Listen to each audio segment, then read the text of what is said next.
কোনো মানুষ যখন মৃত্যুবরণ করে তার সমস্ত আমল বিচ্ছিন্ন হয়ে যায়, সে নিজে আর কোনো আমল করতে পারে না ইল্লা মিন সালাসা। কিন্তু তিনটি আমল থেকে যায়। কয়টি আমল থেকে যায়? তিনটি আমল থেকে যায়। এই তিনটি আমলের মধ্যে একটি হলো আওয়ালাদুন সালিহুন ইয়াদউ লা, একটা হলো সাদকায়ে জারিয়া, একটা হলো ইলম, নিজে যেই ইলম অর্জন করে অন্যকে শিখাইছে, আরেকটা হলো আওয়ালাদিন সালিহিন, সে একটি নেক সন্তান রেখে গেছে ইয়াদউ লাহু, যে তার বাবার জন্য দোয়া করছে, মার জন্য দোয়া করছে।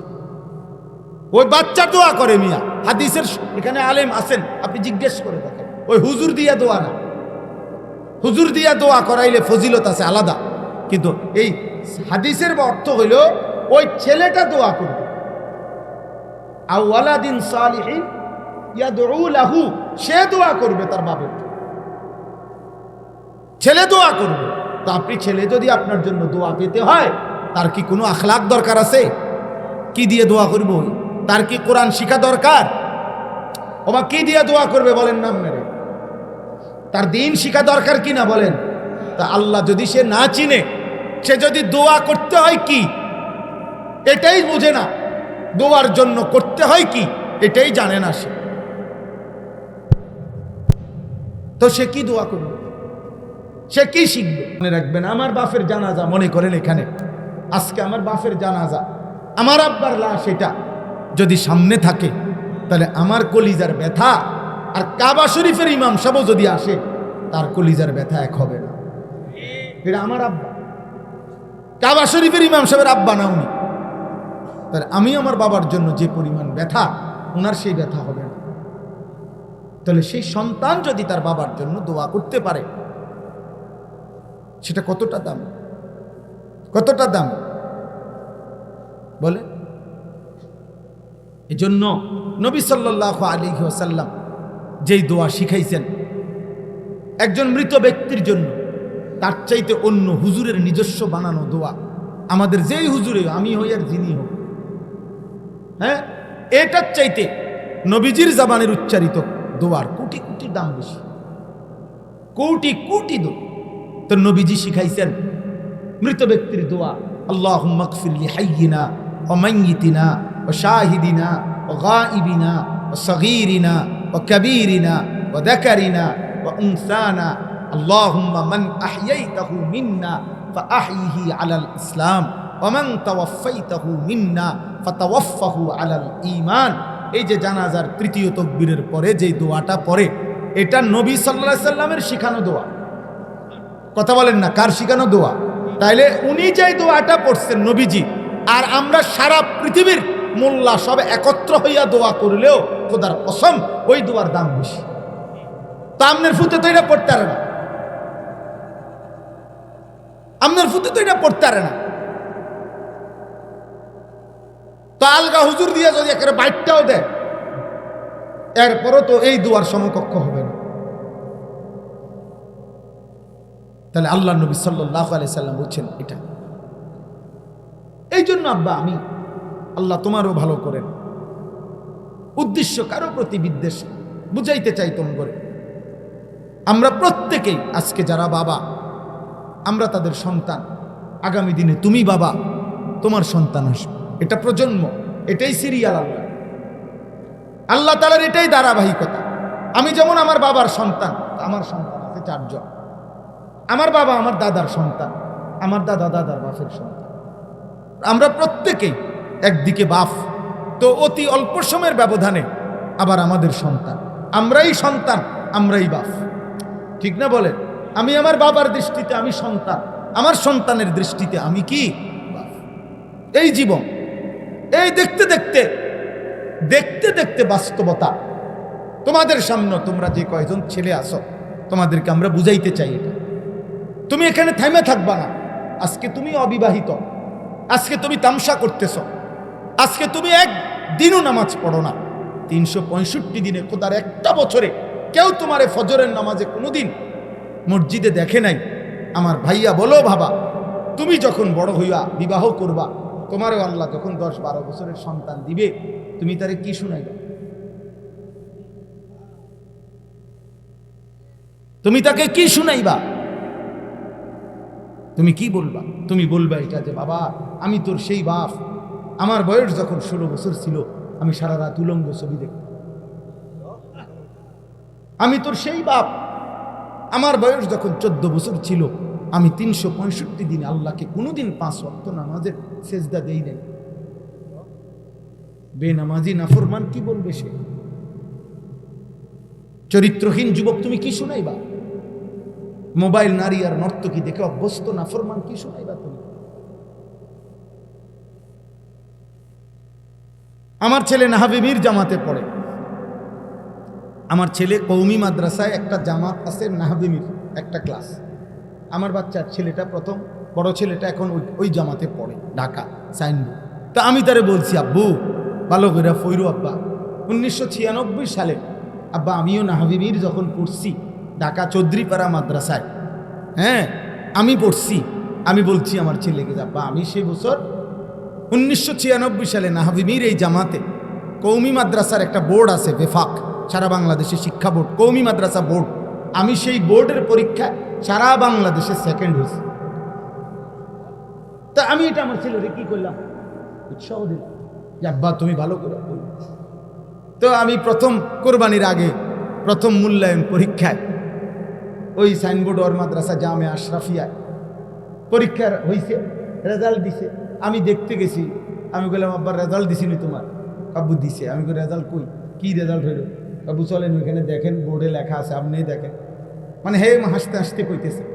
আমি গিয়েছি, রেজাল্ট বোর্ডের মধ্যে আমার ছেলের নামে লেখা আছে অয় 2 নম্বর।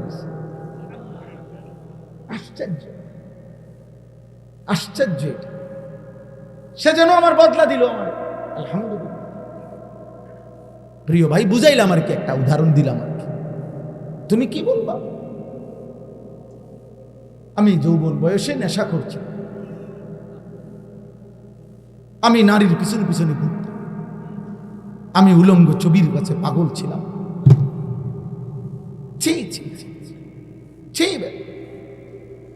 আফসোস, হায়াত পাইলে তো থামতে হবে, তো অচিরেই তোমার ঘর তোমারে লজ্জা। আমি একটু আগে বয়ানে বলছি, এই আগের বয়ানে এই কথাটা বলে আসছি। আমাদের কুমিল্লা মুরাদনগরের একজন আলেম বলছে, উনি বলছেন এই কথাটা। একটা লোক উনারে চোখের পানি ফেলে, ওনার পরিচিত লোক জানাইছে, ওনার মেয়েটা, ওই ভদ্রলোকের মেয়েটা আরেকটা ফুলার লগে ভাগ্যে গেছে, চলে গেছে। ভদ্রলোক খুঁজতে খুঁজতে বহুত চেষ্টা করছে, ফিরাইতারে না। শেষ পর্যন্ত ওই ছেলের নামে মামলা করছে, মামলা দিছে। আর ওই মেয়েটা, তার মেয়ে, ওই ভদ্রলোকের বাপের কাছে একটা চিঠি পাঠাইছে।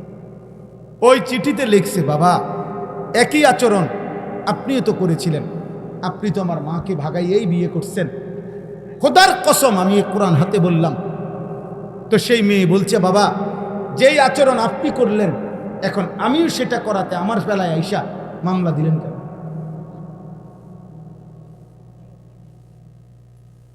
এরপরে এই বাপের এর চাইতে বড় জীবনের অপমান আর কি হতে পারে?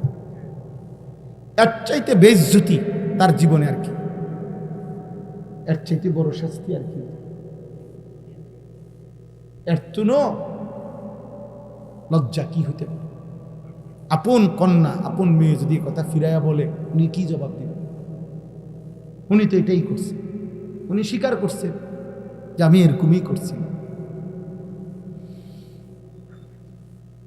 অতএব আব্বা, এটা শুধু ওয়াজ না, আপনাদের সবাইকে বলি, আপনারা আপনাদের ছেলেদেরকে ফিরান, আপনাদের মেয়েদেরকে ফিরান, আপনাদের স্ত্রীদেরকে ফিরান।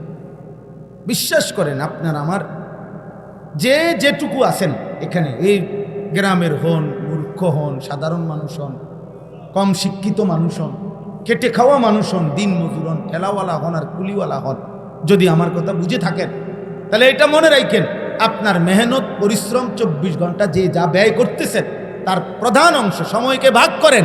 সময় ভাগ করে মূল অংশ ব্যবহার করবেন, সময় ব্যয় করবেন স্ত্রী সন্তানের ঈমান, আমল, আখলাক, চরিত্রের সংশোধনের জন্য।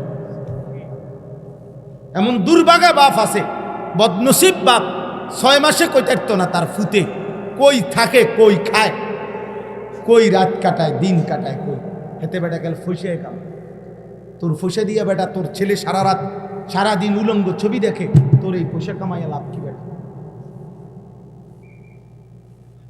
কথা বলেন না? তোমার পয়সা দিয়ে তোমার স্ত্রী বেপর্দা চলাফেরা করে, বাজারে বাজারে, মার্কেটে মার্কেটে মানুষের রং চায়, তোমার এই কষ্টের রোজগারের এই ঘাম ঝরানো পয়সার অর্থ কি? বলেন না, এটার ফায়দা কি? কি লাভ? আপনি আপনার ছেলের চুলের দিকে তাকাইয়া জিজ্ঞেস করেন না কেন তুই মুসলমানের বাচ্চা, তুই আমার সন্তান না বেঈমানের সন্তান? জিজ্ঞেস করেন না কেন? কথা বলেন মিয়া। আপনি বাপ হইলে জিজ্ঞেস করেন তুই আর্জেন্টিনার বেঈমানের পুত নাকি আমার পুত? বেটা কথা বলবেন। তুই ব্রাজিলের ওই বেঈমানের পুত না আমার পুত? বল বেটা, বলো, ছাপ জিজ্ঞাসা করো যে বেটা তুই, আমি তোর বাপ, আমার জীবনে দেখ সত্যি তোর এমন গেঞ্জি গায়ে দিতে, তুই টাকাও দিলি কেন? বলেন না কেন? আমার জীবনে আমি একবার, আমার পুরা হায়াতে আমি জীবনে একবার, আমার বাপ বেঁচে থাকতে একবার একটা টুপি মাথায় দিছিলাম, টুপির মধ্যে 4টা ফুল ছিল রঙিন, অন্য কালারের। এটাই, অন্য কিছু না। না জায়েজ না, রঙিন টুপি পরা না জায়েজ, হারাম না। কিন্তু আমার আব্বা টুপি খোলায় ফেলছে, বলছে পুত, আব্বাই জীবনে কোনোদিন সাদা টুপি সারা মাথা দিছি না। এটা আমার বাপের কথা যে আফুত টুপিটা খুলে, আর কোনোদিন পড়ি নাই বাপ, আর জীবনে কোনোদিন পড়ি নাই। বাপে নজর রাখছে। একটা এম্বোটারিওয়ালা পাঞ্জাবি, এম্বোটারি মানে এই যে বুতামের দিক দিয়া ডিজাইন করা আর ফুল করা, ছাত্র জীবনে একবার জীবনে গাও দিছিলাম। আসরের নামাজের পরে পড়ছি, বড় ভাই দেখছে রোমের থেকে, বড় ভাই ডাক দিছে, আনিছে দিঘা, আসছি ভাইয়ের কাছে, একটা টান দিয়া পাঞ্জাবিটা গায়ের মধ্যে রাখা সিরা টুকরা টুকরা করে ফেলাই দিছে। বলছে এটা গাও দিলি গা। আজকে আলহামদুলিল্লাহ আমি আল্লাহর সাক্ষী রেখে বলতে পারি, 22 বছর আগে যারা আমারে দেখছে ওয়াজে, সেদিন আমি যেরকম পাঞ্জাবি পড়তাম, আজও আমি এই পাঞ্জাবি পড়ি। কিন্তু সামর্থ্য বাড়ছে আগের চাইতে এখন, আলহামদুলিল্লাহ। এখন কি বাড়ছে? আমার সামর্থ্য বাড়ছে, আর্থিক সামর্থ্য বাড়ছে। এখন ইচ্ছা করলে আমি আরো ফ্যাশনেবল জামা গায়ে দিতে পারি।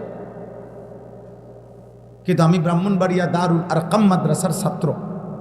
আমার উস্তাদে মোহতারাম আল্লামা শাইখ সাজিদুর রহমান সারা পৃথিবীর হাজারো লক্ষ কোটি উম্মতি মুসলিমার সম্মানিত মানুষ তিনি।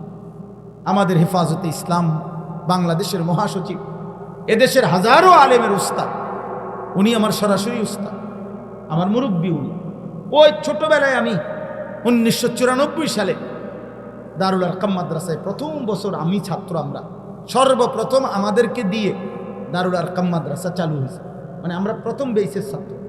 ওই যে ওনারে দেখছি এই টাকনুর উপর পর্যন্ত জুব্বা পড়ে, আজও এই জুব্বা, এটা হুজুরের থেকে দেখা। আর কোনোদিন অন্য জামা গায়ে দিই, অন্য পাঞ্জাবি না জায়েজ না।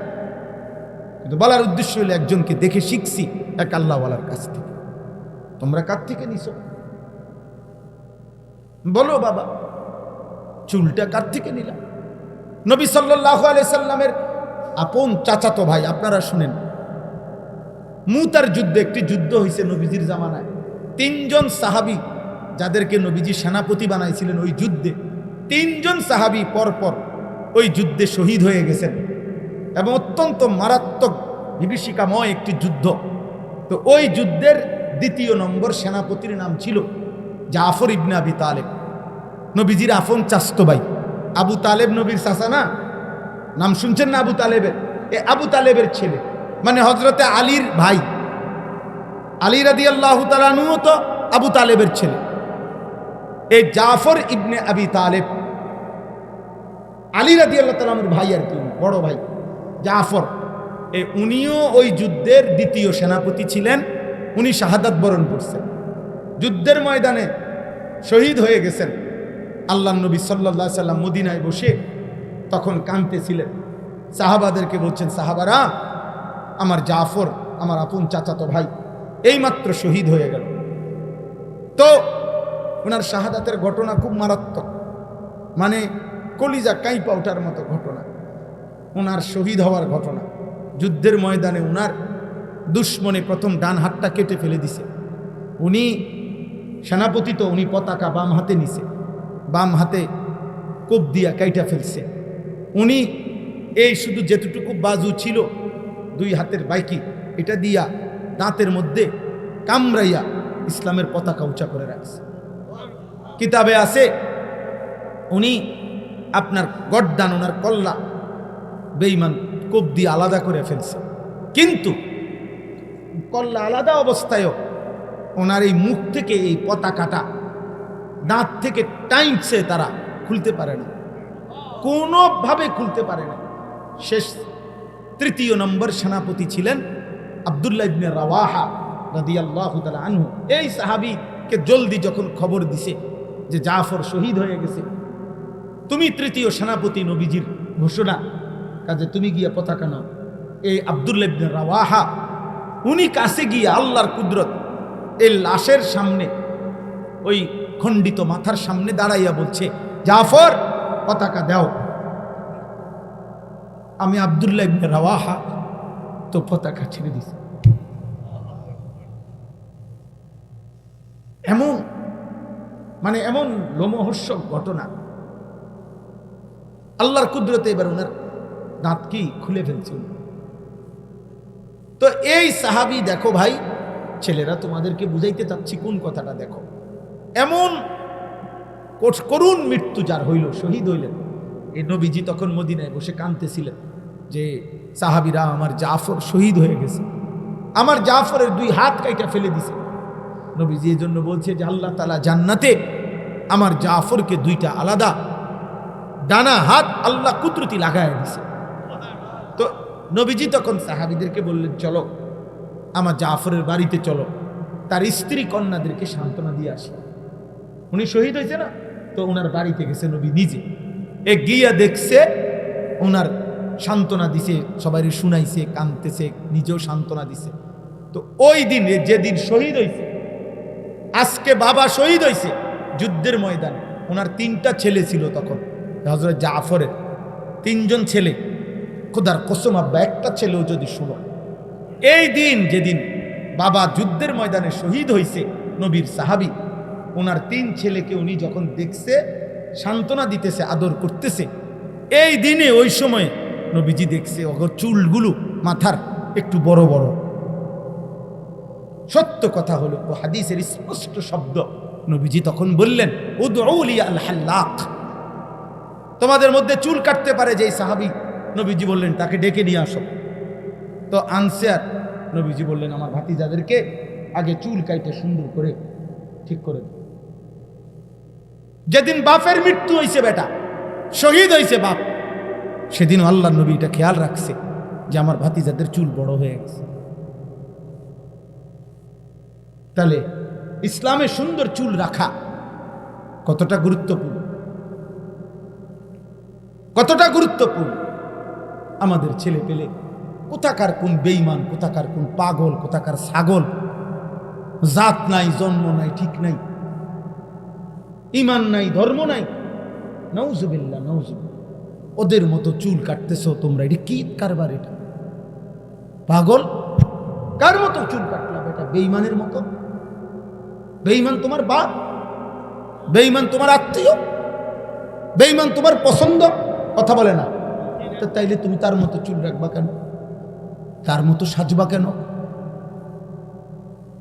আল্লাহ আমাদেরকে হেফাজত করেন। আল্লাহ তাআলা আমাদেরকে যে রসুল দিয়েছিলেন সাল্লাল্লাহু আলাইহি ওয়াসাল্লাম, গোটা পৃথিবী আজকে 1450 বছরে পৃথিবীর এমন কোনো অমুসলিম, এমন কোনো বেঈমান, কাফের, মুশরিক, সারা পৃথিবীতে যতজন নবীজির জীবনীকে গবেষণা করছে, আল্লাহর কসম প্রত্যেকের কাছে নবী সাল্লাল্লাহু আলাইহি সাল্লামের বাহ্যিক চেহারা, শরীর এটা যেমন সবচেয়ে সুন্দর, নবীজির আখলাক চরিত্র এটাও সবচেয়ে সুন্দর। নবী সাল্লাল্লাহু আলাইহি সাল্লামের নাকের চাইতে সুন্দর নাক এই সৃষ্টিতে কারো নাই। নবীজির চোখের সাথে সুন্দর চোখ এই পৃথিবীতে কারো নাই।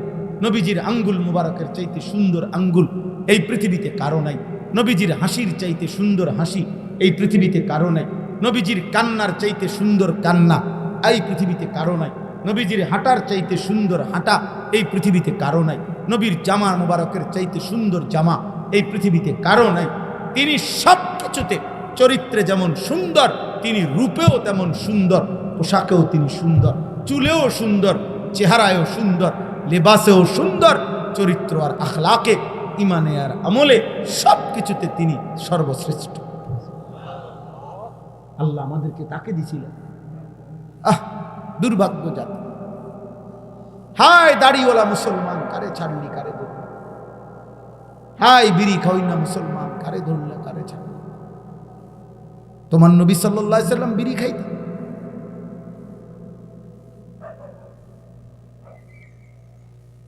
আপনার নবী সাল্লাল্লাহু আলাইহি সাল্লামের মুখে দুর্গন্ধ ছিল। নবী সাল্লাল্লাহু আলাইহি ওয়াসাল্লাম দাড়ি কাটতেন। বলেন এমন নবী ছেড়ে দিলাম কেন? কি কারণ? এমন রাসূল ছেড়ে দিলাম কেন? এক সাহাবী, আমরা হাদিসে আছে, রবিআ ইবনে কাব আল আসলামী রাদিয়াল্লাহু তাআলা আনহু, এক সাহাবী, অল্প বয়সী ছিলেন, কিশোর। তো একদিন নবী সাল্লাল্লাহু আলাইহি সাল্লাম ইস্তেঞ্জা করে বের হইছে। তো নবীজির জন্য অজুর পানি, মেসওয়াক, এগুলা সব উনি আগায়া দিছে, নবীজির জন্য আগায়া দিছে। আর নবীজি খুব খুশি হয়েছে। তো নবীজি সাল্লাল্লাহু আলাইহি ওয়াসাল্লাম উনাকে বললেন, তুমি আমার কাছে কিছু চাও, বলো, একটা কিছু আবদার করো, আমি দেব। এই সাহাবী খুশি হয়ে গেছে। খুশি হয়ে বলতেছে, আজকে নবীর মনটা ভালো, আমারে একাকি কইছে কিছু চাইতাম, তো এমন একটা চাওয়া চাইছে। সুবহান, হাদিসে আছে, উনি বলছে, আসআলুকা মুরাফাকাতাকা ফিল জান্নাহ, ইয়া রাসূলুল্লাহ, জান্নাতে আপনার পাশে থাকতে চাই।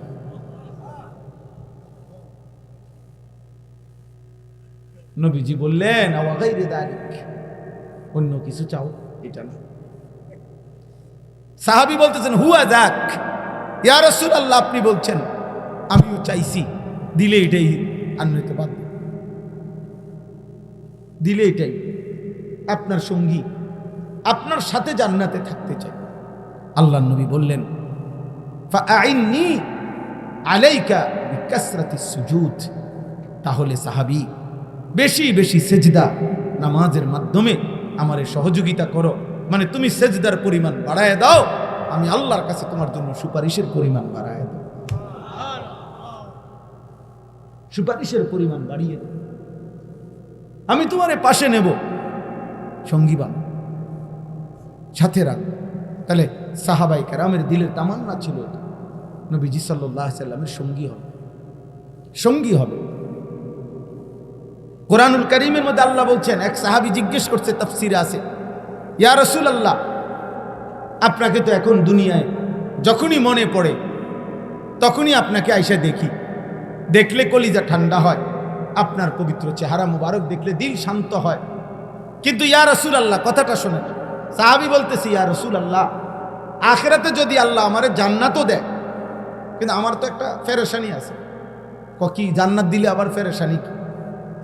পেরেশানিটা হইল, জান্নাতও যদি আল্লাহ আমাকে দেয়, কিন্তু আপনাকেও তো আল্লাহ জান্নাত দিবে, কিন্তু আপনি তো আমনে, আমি তো আমি, আমনে তো আমনেই আল্লাহর মাহবুব, আর আমি তো সাধারণ সাহাবী, তো আপনারে তো আল্লাহ তাআলা কোটি কোটি গুণ ঊর্ধ্বের জান্নাত দিবে, আর আমারে কোনান দিয়া জানি কোনান দিয়া কোন রুম দেয়। সুবহানাল্লাহ। সাহাবী বলতেছেন, ইয়া রাসূলুল্লাহ, ওই সময় যদি আমনের কথা আমার মনে পড়ে, আমি আপনারে দেখতে যাবো কেমন, আপনারে কই রাখবো, কদ্দুর কই জানে।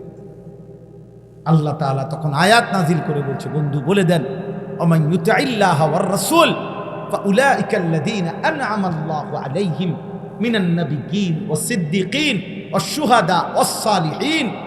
সুবহানাল্লাহ। যে আল্লাহ এবং রাসূলের আনুগত্য করবে, এমন প্রত্যেক প্রত্যেককে আমি সমস্ত নবীগণের সাথেই রাখবো, সিদ্দিকদের সাথেই রাখবো, শহীদদের সাথেই রাখবো, আমার প্রিয় বান্দাদের সাথেই রাখবো। তাইলে 100 কোটি না লক্ষ কোটি মানুষও নবী সাল্লাল্লাহু আলাইহি সাল্লামকে এক নজরে দেখবে, একসাথে পাশেই দেখবে, এটা আল্লাহর পক্ষে ব্যবস্থা করা সম্ভব? কথা বলে না তো? আপনি কিটা আমরা দেশের বিল্ডিং মনে করছেন? এটাকে মানুষের বিল্ডিং মনে করছেন? আল্লাহ তাআলা যদি পৃথিবীর প্রথম মানুষ থেকে নিয়ে ইসরাফিলের ফু পর্যন্ত সবাইকে যদি আল্লাহ ইচ্ছা করে যে সবাই এক নজরে 24 ঘন্টা নবীকে দেখবে, এমন ভাবে সেটিং করতে জান্নাতে আল্লাহর পক্ষে সম্ভব?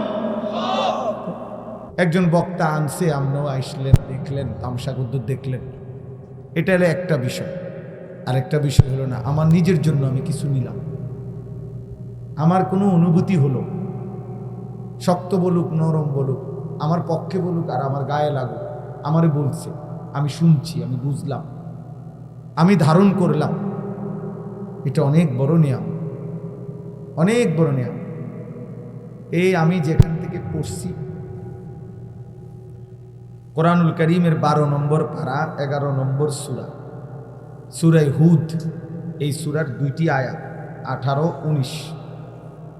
তো এইখানে একটা কথা আছে একটু পরেই, যে আল্লাহ তাআলা বলতেছেন নাফরমান বান্দা যারা, মা কানু ইস্তাতিউনা সামআ ওয়া মা কানু ইউবসিরুন।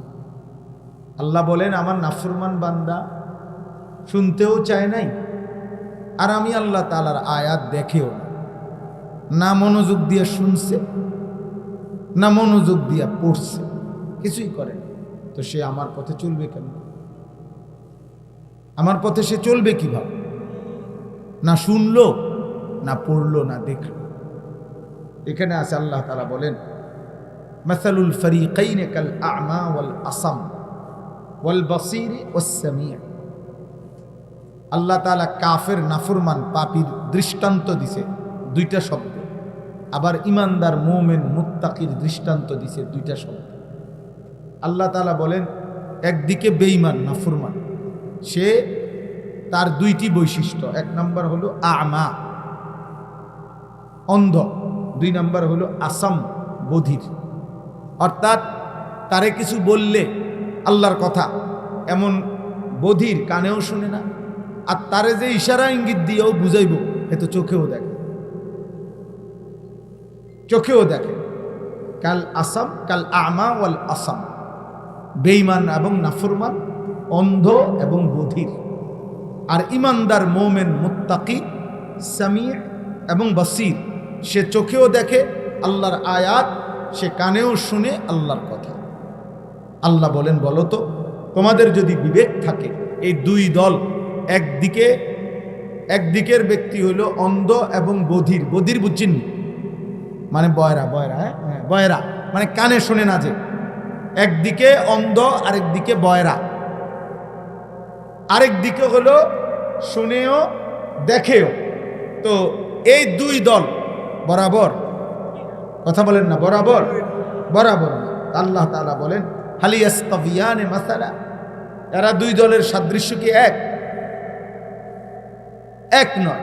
আল্লাহ তাআলা বলেন ইমানদার এবং নাফরমান এক, ইমানদার আর নাফরমান এক। তাহলে এই কথাটা খুব গুরুত্বপূর্ণ। আমি এই সবসময় এইটা নিয়ে আমার যুদ্ধ। ওই ভাই, ও গেঞ্জিওলা ভাই, ওই বেটা বেয়াদব,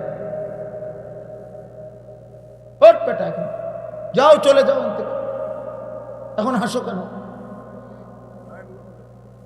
ওই সময় বললা আমি সুন্দরভাবে বলি নাই আব্বা, এখন ধমক শুনলা কেন? এখন তোমার কেমন লাগলো কও? এতগুলো মানুষের সামনে যে ধমক শুনলা,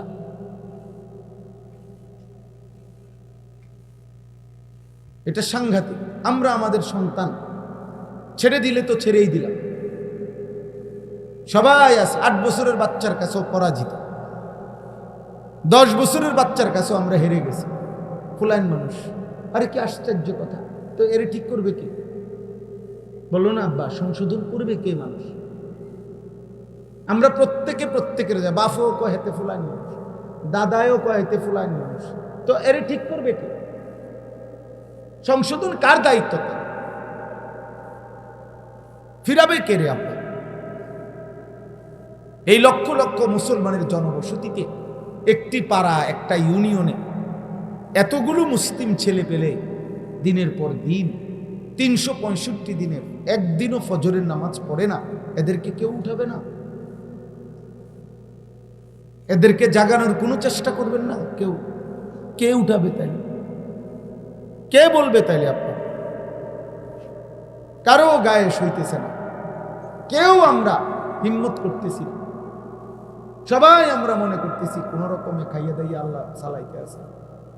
এটা কি কোনো কথা হইল? আপনার কোন রকমে খাইয়া দাইয়া বুঝি চললেই জীবন শেষ। খাইলেন দাইলেন, পেশাব পায়খানা করলেন, পেটের চাহিদা, লজ্জাস্থানের চাহিদা পূরণ করলেন, খালাস, এরপরে আর কিছু নাই। মৃত্যু কি হবে না? কবরে যাবেন না? তো কোরআনুল কারীমের মধ্যে আছে, ওয়া আসলিহ লি ফি যুররিয়াতি।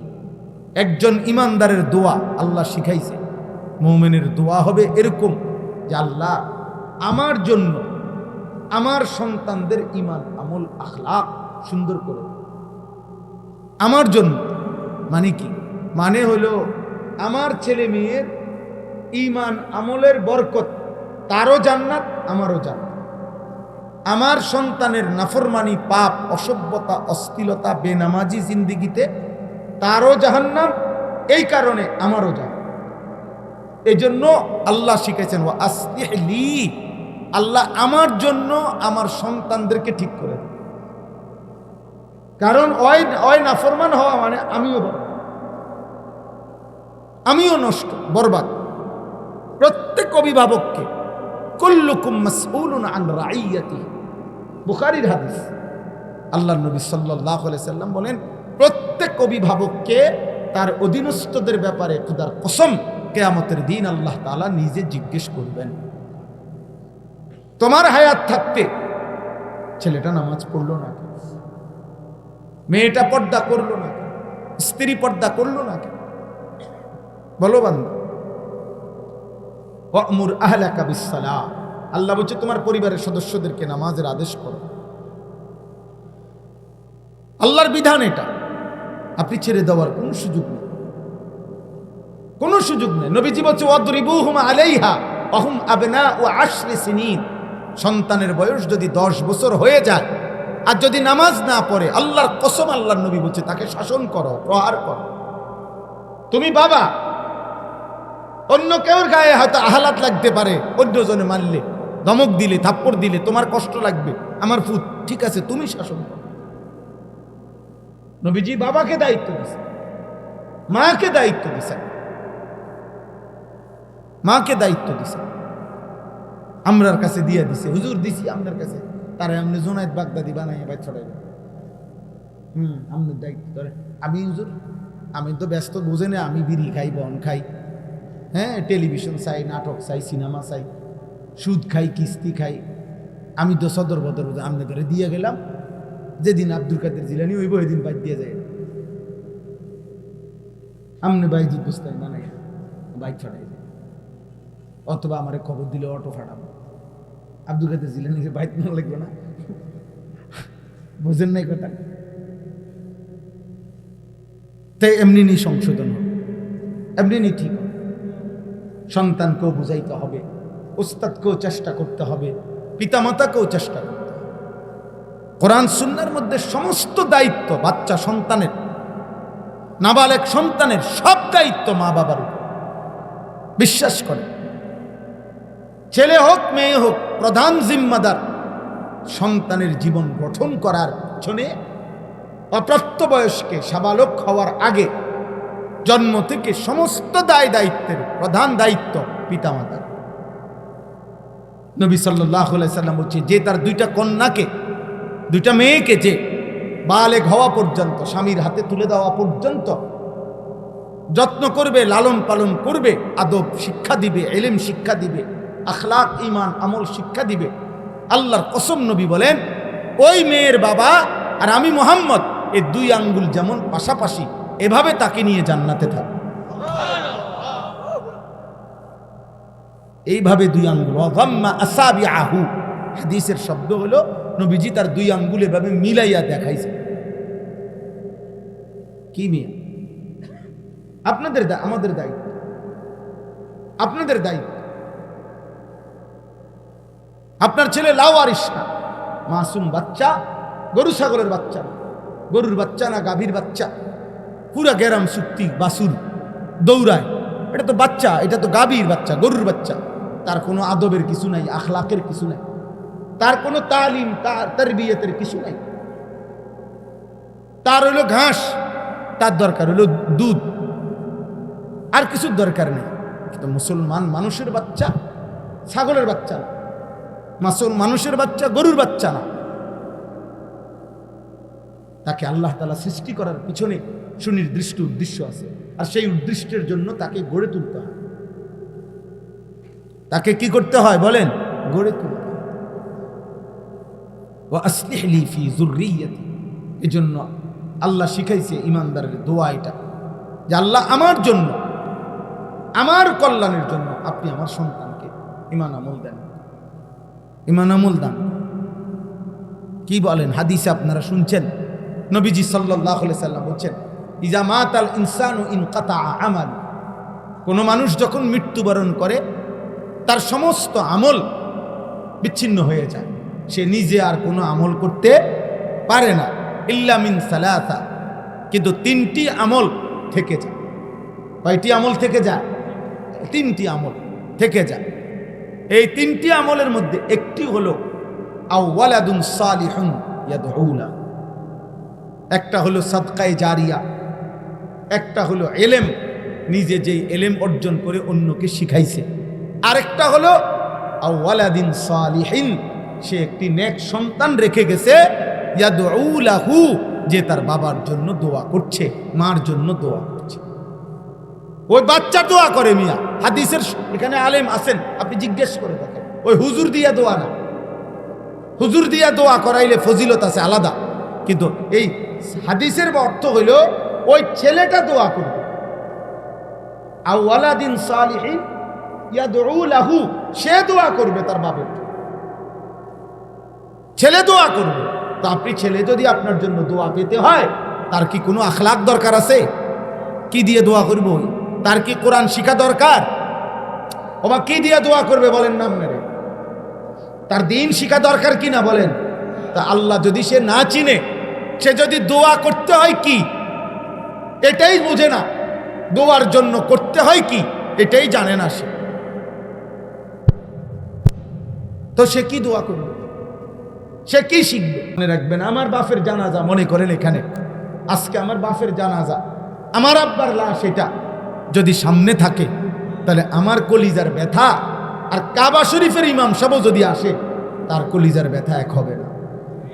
এটা আমার আব্বা, কাবা শরীফের ইমাম সাহেবের আব্বা না উনি, তাহলে আমি আমার বাবার জন্য যে পরিমাণ ব্যথা, ওনার সেই ব্যথা হবে না। তাহলে সেই সন্তান যদি তার বাবার জন্য দোয়া করতে পারে, সেটা কতটা দাম, কতটা দাম বলে? এজন্য নবী সাল্লাল্লাহু আলাইহি ওয়াসাল্লাম যেই দোয়া শিখাইছেন একজন মৃত ব্যক্তির জন্য, তার চাইতে অন্য হুজুরের নিজস্ব বানানো দোয়া, আমাদের যেই হুজুরে, আমি হই আর যিনি হোক, হ্যাঁ, এটার চাইতে নবীজির জবানের উচ্চারিত দোয়ার কোটি কোটি দাম বেশি, কোটি কোটি দোয়া। তো নবীজি শিখাইছেন মৃত ব্যক্তির দোয়া, আল্লাহুম্মা গফির লি হাইয়িনা ওয়া মাইয়িতিনা ওয়া শাহিদিনা ওয়া গায়িবিনা ওয়া সগীরিনা ওয়া কাবীরিনা ওয়া যাকারিনা ওয়া উনসানা, আল্লাহুম্মা মান আহইয়াইতাহু মিন্না ফাআহইহি আলাল ইসলাম ওয়া মান তাওয়াফাইতাহু মিন্না ফাতাওয়াফাহু আলাল ঈমান। এই যে জানাজার তৃতীয় তাকবীরের পরে যেই দোয়াটা পড়ে, এটা নবী সাল্লাল্লাহু আলাইহি সাল্লামের শিখানো দোয়া। কথা বলেন না, কার শিখানো দোয়া? তাইলে উনি যে দোয়াটা পড়ছেন নবীজি, আর আমরা সারা পৃথিবীর মোল্লা সব একত্র হইয়া দোয়া করলেও খোদার কসম ওই দোয়ার দাম বেশি। তা আপনার ফুতে তো এটা পড়তে পারে না, আপনার ফুতে তো এটা পড়তে পারে না, তো আলগা হুজুর দিয়ে যদি একেবারে বাইটটাও দেয়, এরপরও তো এই দুয়ার সমকক্ষ হবে না। তাহলে আল্লাহ নবী সাল্লাল্লাহু আলাইহি সাল্লাম বলছেন এটা। এই জন্য আব্বা আমি, আল্লাহ তোমারও ভালো করেন, উদ্দেশ্য কারো প্রতি বিদ্বেষ, বুঝাইতে চাই তোম করে। আমরা প্রত্যেকেই আজকে যারা বাবা, আমরা তাদের সন্তান। আগামী দিনে তুমি বাবা, তোমার সন্তান আসবে। এটা প্রজন্ম, এটাই সিরিয়াল। আল্লাহ তাআলার এটাই ধারাবাহিকতা। আমি যেমন আমার বাবার সন্তান, আমার সন্তান আছে 4 জন। আমার বাবা আমার দাদার সন্তান, আমার দাদা দাদার বাপের সন্তান। আমরা প্রত্যেকেই একদিকে বাপ, তো অতি অল্প সময়ের ব্যবধানে আবার আমাদের সন্তান। আমরাই সন্তান, আমরাই বাপ, ঠিক না বলে? আমি আমার বাবার দৃষ্টিতে আমি সন্তান, আমার সন্তানের দৃষ্টিতে আমি কি বাপ। এই জীবন, এই দেখতে দেখতে দেখতে দেখতে বাস্তবতা তোমাদের সামনে। তোমরা যে কয়জন ছেলে আসো, তোমাদেরকে আমরা বুঝাইতে চাই এটা। তুমি এখানে থেমে থাকবা না। আজকে তুমি অবিবাহিত, আজকে তুমি তামসা করতেছ, আজকে তুমি একদিনও নামাজ পড়ো না। 365 দিনে, খোদার একটা বছরে কেউ তোমারে ফজরের নামাজে কোনোদিন মসজিদে দেখে নাই। আমার ভাইয়া বলো বাবা, তুমি যখন বড় হইয়া বিবাহ করবা, তোমারও আল্লাহ যখন 10-12 বছরের সন্তান দিবে, তুমি তারে কি শুনাইবা? তুমি তাকে কি শুনাইবা? তুমি কি বলবা? তুমি বলবা এটা যে বাবা, আমি তোর সেই বাপ, আমার বয়স যখন 16 বছর ছিল, আমি সারা রাত উলঙ্গ ছবি দেখতাম। আমি তোর সেই বাপ, আমার বয়স যখন 14 বছর ছিল, আমি 365 দিন আল্লাহকে কোনোদিন 5 ওয়াক্ত নামাজের সেজদা দেই নাই। বেনামাজি নাফরমান কি বলবে সে? চরিত্রহীন যুবক তুমি কি শুনাইবা? মোবাইল, নারী আর নর্তকী দেখে অভ্যস্ত নাফরমান কি শুনাইবা তুমি? আমার ছেলে নাহাবিবির জামাতে পড়ে। আমার ছেলে কওমি মাদ্রাসায় একটা জামাত আছে, নাহাবিবির একটা ক্লাস। আমার বাচ্চার ছেলেটা প্রথম, বড় ছেলেটা এখন ওই জামাতে পড়ে, ঢাকা সাইনবোর্ড। তা আমি তারে বলছি, আব্বু ভালো করে ফইরু আব্বা। 1996 সালে আব্বা আমিও নাহাবিবির যখন পড়ছি ঢাকা চৌধুরীপাড়া মাদ্রাসায়, হ্যাঁ আমি পড়ছি। আমি বলছি আমার ছেলেকে, আব্বা আমি সে বছর 1996 সালে নাহাবিবির এই জামাতে, কওমি মাদ্রাসার একটা বোর্ড আছে বেফাক, সারা বাংলাদেশে শিক্ষা বোর্ড, কওমি মাদ্রাসা বোর্ড, আমি সেই বোর্ডের পরীক্ষায় সারা বাংলাদেশে সেকেন্ড হয়েছি। তা আমি এটা আমার ছেলেরে কি করলাম, উৎসাহ দিলাম যে আব্বা তুমি ভালো করে পড়ো। তো আমি প্রথম কোরবানির আগে প্রথম মূল্যায়ন পরীক্ষায় ওই সাইনবোর্ড ওর মাদ্রাসা জামে আশরাফিয়ায় পরীক্ষার হয়েছে, রেজাল্ট দিছে। আমি দেখতে গেছি, আমি বললাম আব্বা রেজাল্ট দিছিনি তোমার? কাব্বু দিছে। আমি বলি রেজাল্ট কই, কি রেজাল্ট হইল? কাব্বু চলেন ওইখানে দেখেন, বোর্ডে লেখা আছে, আপনি দেখেন। মানে হে হাসতে হাসতে কইতেছে। আমি গিয়েছি, রেজাল্ট বোর্ডের মধ্যে আমার ছেলের নামে লেখা আছে, অয় 2 নম্বর। আশ্চর্য, আশ্চর্য। সে যেন আমার বদলা দিল আমার, আলহামদুলিল্লাহ। প্রিয় ভাই, বুঝাইলাম আর কি, একটা উদাহরণ দিলাম আর কি। তুমি কি বলবা? আমি যৌবন বয়সে নেশা করছি, আমি নারীর পিছনে পিছনে ঘুরতাম, আমি উলঙ্গ ছবির কাছে পাগল ছিলাম।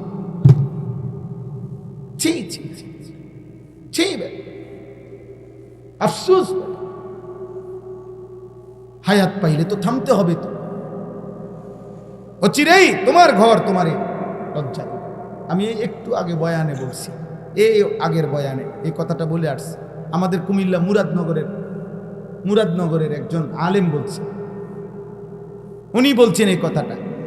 একটা লোক ওনারে চোখের পানি ফেলে, ওনার পরিচিত লোক জানাইছে, ওনার মেয়েটা, ওই ভদ্রলোকের মেয়েটা আরেকটা ফুলার লগে ভাগ্যে গেছে, চলে গেছে। ভদ্রলোক খুঁজতে খুঁজতে বহুত চেষ্টা করছে, ফিরাইতারে না।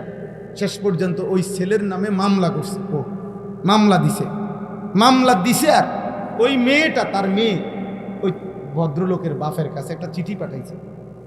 ওই চিঠিতে লিখছে, বাবা একই আচরণ আপনিও তো করেছিলেন, আপনি তো আমার মাকে ভাগাইয়েই বিয়ে করছেন, খোদার কসম আমি এই কোরআন হাতে বললাম। তো সেই মেয়ে বলছে, বাবা যেই আচরণ আপনি করলেন এখন আমিও সেটা করাতে আমার বেলায় আইসা মামলা দিলেন কেন?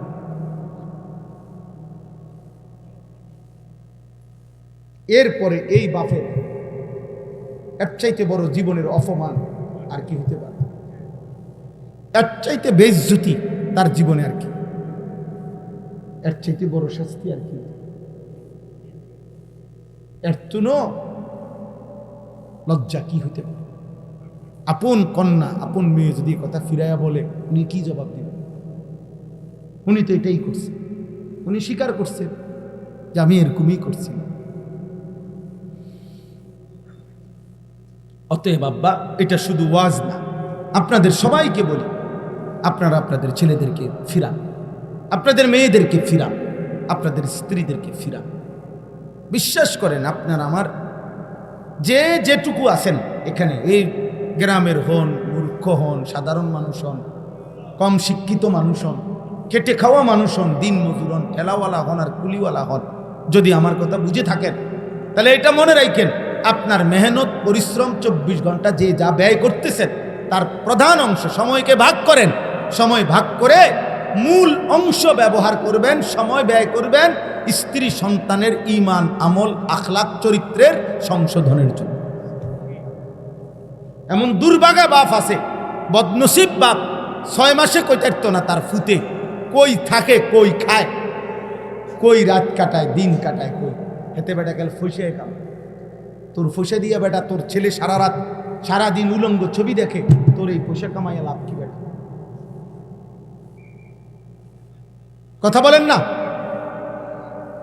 তোমার পয়সা দিয়ে তোমার স্ত্রী বেপর্দা চলাফেরা করে, বাজারে বাজারে, মার্কেটে মার্কেটে মানুষের রং চায়, তোমার এই কষ্টের রোজগারের এই ঘাম ঝরানো পয়সার অর্থ কি? বলেন না, এটার ফায়দা কি? কি লাভ? আপনি আপনার ছেলের চুলের দিকে তাকাইয়া জিজ্ঞেস করেন না কেন, তুই মুসলমানের বাচ্চা, তুই আমার সন্তান না বেঈমানের সন্তান? জিজ্ঞেস করেন না কেন? কথা বলেন মিয়া, আপনি বাপ হইলে জিজ্ঞেস করেন, তুই আর্জেন্টিনার বেঈমানের পুত নাকি আমার পুত? বেটা কথা বল, তুই ব্রাজিলের ওই বেঈমানের পুত না আমার পুত? বল বেটা, বলো, ছাপ জিজ্ঞাসা করো যে বেটা তুই, আমি তোর বাপ, আমার জীবনে দেখছ তুই তোর এমন গেঞ্জি গায়ে দিতে, তুই টাকাও দিলি কেন? বলেন না কেন? আমার জীবনে আমি একবার, আমার পুরা হায়াতে আমি জীবনে একবার, আমার বাপ বেঁচে থাকতে একবার একটা টুপি মাথায় দিছিলাম, টুপির মধ্যে 4টা ফুল ছিল রঙিন, অন্য কালারের, এটাই, অন্য কিছু না। না জায়েজ না, রঙিন টুপি পরা না জায়েজ, হারাম না, কিন্তু আমার আব্বা টুপি খোলায় ফেলছে। বলছে, পুত, আব্বাই জীবনে কোনোদিন সাদা টুপি ছাড়া মাথা দিছি না। এটা আমার বাপের কথা, যে আফুত টুপিটা খুলে, আর কোনোদিন পড়ি নাই বাপ, আর জীবনে কোনোদিন পড়ি নাই। বাপে নজর রাখছে। একটা এম্বোটারিওয়ালা পাঞ্জাবি, এম্বোটারি মানে এই যে বুতামের দিক দিয়া ডিজাইন করা আর ফুল করা, ছাত্র জীবনে একবার জীবনে গাও দিছিলাম। আসরের নামাজের পরে পড়ছি, বড় ভাই দেখছে রোমের থেকে, বড় ভাই ডাক দিছে, আনিছে দিঘা, আসছি বাইরের কাছে, একটা টান দিয়া পাঞ্জাবিটা গায়ের মধ্যে রাখা সিরা টুকরা টুকরা করে ফেলাই দিছে। বলছে, এটা গাও দিলি গা। আজকে আলহামদুলিল্লাহ আমি আল্লাহর সাক্ষী রেখে বলতে পারি, 22 বছর আগে যারা আমারে দেখছে ওয়াজে, সেদিন আমি যেরকম পাঞ্জাবি পড়তাম, আজও আমি এই পাঞ্জাবি পড়ি। কিন্তু সামর্থ্য বাড়ছে আগের চাইতে এখন, আলহামদুলিল্লাহ। এখন কি বাড়ছে? আমার সামর্থ্য বাড়ছে, আর্থিক সামর্থ্য বাড়ছে। এখন ইচ্ছা করলে আমি আরো ফ্যাশনেবল জামা গায়ে দিতে পারি। কিন্তু আমি ব্রাহ্মণবাড়িয়া দারুল আরকাম মাদ্রাসার ছাত্র। আমার উস্তাদে মোহতারাম আল্লামা শাইখ সাজিদুর রহমান সারা পৃথিবীর হাজারো লক্ষ কোটি উম্মতি মুসলিমার সম্মানিত মানুষ তিনি। আমাদের হেফাজতে ইসলাম বাংলাদেশের মহাসচিব, এদেশের হাজারো আলেমের উস্তাদ, উনি আমার সরাসরি উস্তাদ, আমার মুরব্বী উনি। ওই ছোটবেলায় আমি 1994 সালে দারুল আরকাম মাদ্রাসায় প্রথম বছর আমি ছাত্র, আমরা সর্বপ্রথম আমাদেরকে দিয়ে দারুল আরকাম মাদ্রাসা চালু হয়েছে, মানে আমরা প্রথম বেসের ছাত্র।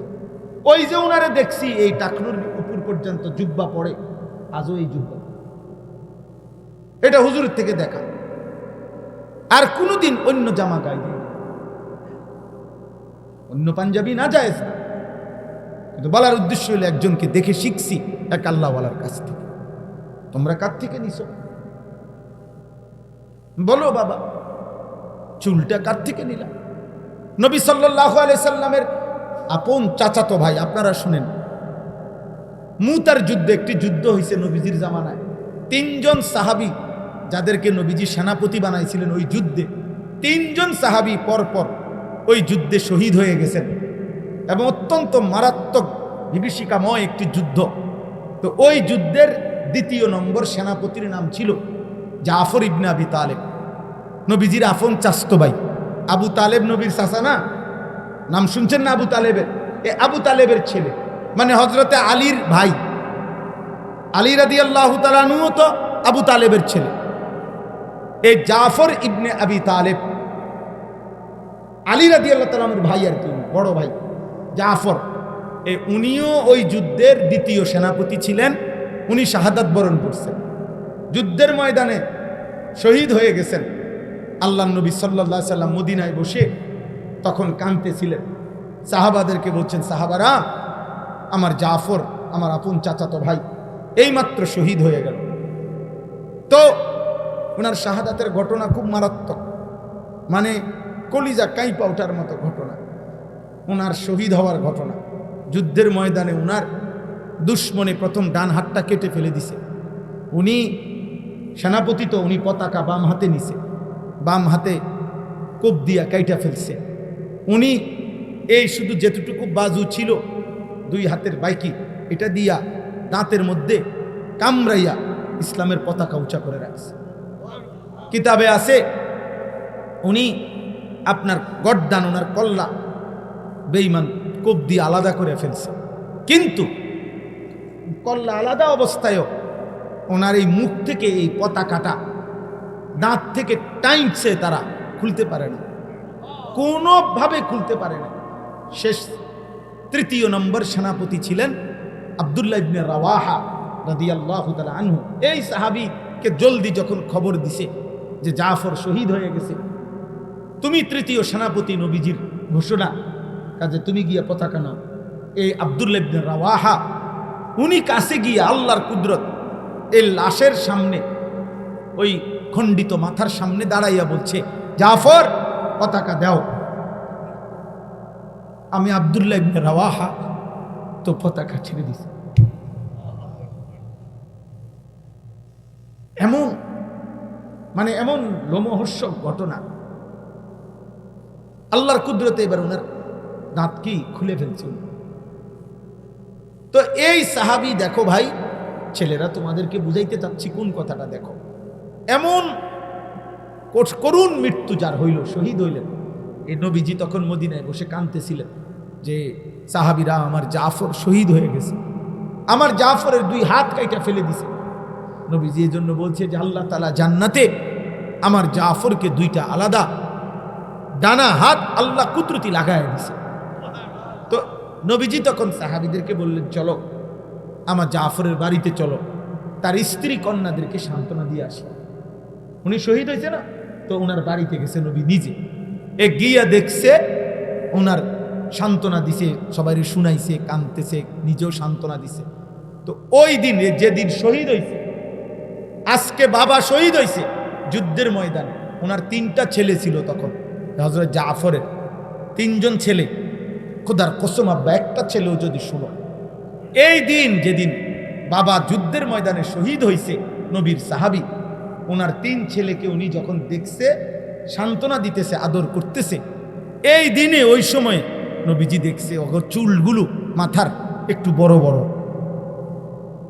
সত্য কথা হলো, ও হাদিসের স্পষ্ট শব্দ, নবীজি তখন বললেন, উদউ লি আল হাল্লাক, তোমাদের মধ্যে চুল কাটতে পারে যেই সাহাবী, নবীজি বললেন তাকে ডেকে নিয়ে আসো। তো আনছে, আর নবীজি বললেন আমার ভাতিজাদেরকে আগে চুল কাইটে সুন্দর করে ঠিক করে দাও। যেদিন বাপের মৃত্যু হয়েছে, বেটা শহীদ হয়েছে বাপ, সেদিন আল্লাহ নবী এটা খেয়াল রাখছে যে আমার ভাতিজাদের চুল বড় হয়ে গেছে। তাহলে ইসলামে সুন্দর চুল রাখা কতটা গুরুত্বপূর্ণ, কতটা গুরুত্বপূর্ণ। আমাদের ছেলে পেলে কোথাকার কোন বেঈমান, কোথাকার কোন পাগল, কোথাকার ছাগল, জাত নাই, জন্ম নাই, ঠিক নাই, ঈমান নাই, ধর্ম নাই, নাউজুবিল্লাহ নাউজুবিল্লাহ, ওদের মতো চুল কাটতেছো তোমরা। এটা কি কারবার? এটা পাগল। কার মতো চুল কাটলাম? এটা বেঈমানের মতো। বেঈমান তোমার বাপ, বেঈমান তোমার আত্মীয়, বেঈমান তোমার পছন্দ, কথা বলে না তো, তাইলে তুমি তার মতো চুল রাখবা কেন? তার মতো সাজবা কেন? আল্লাহ আমাদেরকে হেফাজত করেন। আল্লাহ তাআলা আমাদেরকে যে রসুল দিয়েছিলেন সাল্লাল্লাহু আলাইহি ওয়াসাল্লাম, গোটা পৃথিবী আজকে 1450 বছরে পৃথিবীর এমন কোন অমুসলিম, এমন কোন বেঈমান, কাফের, মুশরিক, সারা পৃথিবীতে যতজন নবীজির জীবনীকে গবেষণা করছে, আল্লাহর কসম প্রত্যেকের কাছে নবী সাল্লাল্লাহু আলাইহি সাল্লামের বাহ্যিক চেহারা, শরীর, এটা যেমন সবচেয়ে সুন্দর, নবীজির আখলাক, চরিত্র এটাও সবচেয়ে সুন্দর। নবী সাল্লাল্লাহু আলাইহি সাল্লামের নাকের চাইতে সুন্দর নাক এই সৃষ্টিতে কারো নাই। নবীজির চোখের সাথে সুন্দর চোখ এই পৃথিবীতে কারো নাই। নবীজির আঙ্গুল মুবারকের চাইতে সুন্দর আঙ্গুল এই পৃথিবীতে কারো নাই। নবীজির হাসির চাইতে সুন্দর হাসি এই পৃথিবীতে কারো নাই। নবীজির কান্নার চাইতে সুন্দর কান্না এই পৃথিবীতে কারো নাই। নবীজির হাঁটার চাইতে সুন্দর হাঁটা এই পৃথিবীতে কারো নাই। নবীর জামা মুবারকের চাইতে সুন্দর জামা এই পৃথিবীতে কারো নাই। তিনি সব কিছুতে, চরিত্রে যেমন সুন্দর, তিনি রূপেও তেমন সুন্দর, পোশাকেও তিনি সুন্দর, চুলেও সুন্দর, চেহারায়ও সুন্দর, লেবাসেও সুন্দর, চরিত্র আর আখলাকে, ইমানে আর আমলে সব কিছুতে তিনি সর্বশ্রেষ্ঠ। আল্লাহ আমাদেরকে তাকে দিছিলেন। দুর্ভাগ্য জাতি। হায় দাড়িওয়ালা মুসলমান, কারে ছাড়লি কারে ধরলি। হায় বিড়ি খাওয়াই না মুসলমান, কারে ধরলে কারে ছাড়লি। তোমার নবী সাল্লাল্লাহু আলাইহি সাল্লাম বিড়ি খাইতেন।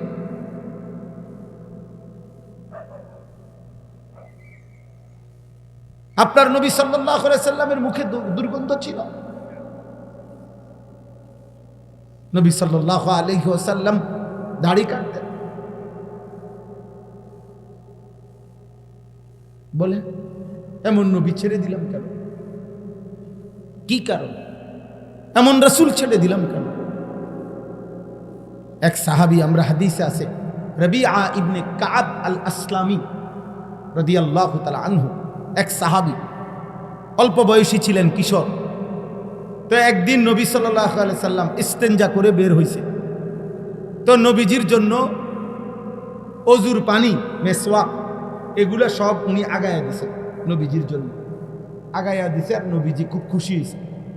তো নবীজি সাল্লাল্লাহু আলাইহি ওয়াসাল্লাম উনাকে বললেন, তুমি আমার কাছে কিছু চাও, বলো, একটা কিছু আবদার করো, আমি দেব। এই সাহাবী খুশি হয়ে গেছে। খুশি হয়ে বলতেছে, আজকে নবীর মনটা ভালো, আমারে একাকি কইছে কিছু চাইতাম, তো এমন একটা চাওয়া চাইছে। সুবহান, হাদিসে আছে, উনি বলছে, আসআলুকা মুরাফাকাতাকা ফিল জান্নাহ, ইয়া রাসূলুল্লাহ, জান্নাতে আপনার পাশে থাকতে চাই।